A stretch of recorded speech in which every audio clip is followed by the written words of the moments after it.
Séquestrée avec sa famille le 19 décembre dernier, Vita n'est pas la première célébrité à subir cela. Une célèbre influenceuse, qui a subi à peu près la même chose, vient de réagir au drame que vient de vivre la chanteuse. Si est-il un phénomène qui continue de toucher les célébrités et notamment en région parisienne. Si les footballeurs sont régulièrement victimes de cambriolages, comme ce fut le cas pour le gardien du PSG Alexandre Letellier, victime de séquestration et vol avec violence avec sa femme et leurs enfants, d'autres célébrités sont aussi touchées. Le 19 décembre dernier, Pure People a appris que Vita venait d'être cambriolée et séquestrée à son tour.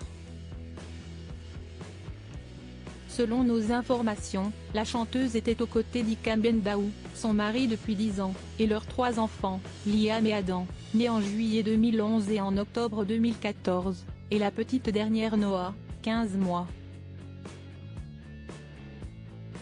Une nouvelle particulièrement triste pour la chanteuse de 40 ans et qui vient de rappeler de très mauvais souvenirs à une célèbre influenceuse.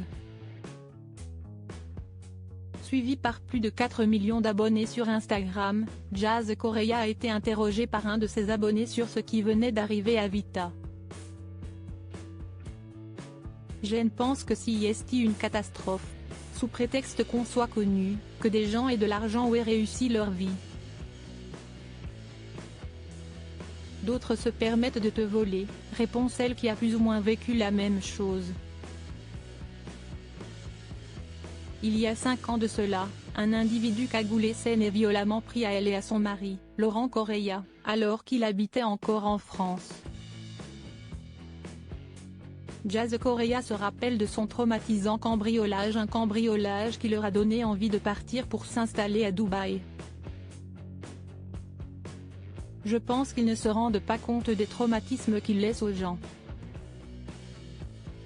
Moi-même j'ai été traumatisée, et le mec qui nous a braqués, il a quand même tenté de parler avec Hermine, membre de la JLC Family Note de la rédaction, bref.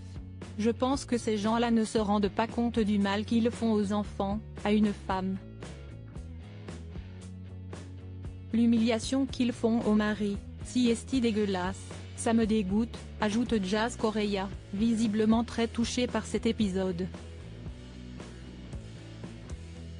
De son côté, Vita a fini par briser le silence sur son traumatisme après cet événement. Bien qu'on y pense parfois, on n'est jamais préparé à cela et je ne souhaite cette épreuve à personne, même pas à mon pire ennemi, a-t-elle écrit sur ses réseaux sociaux, avant d'ajouter, on vit dans un monde de fous, ne négligez rien, soyez vigilants. Je vous aime.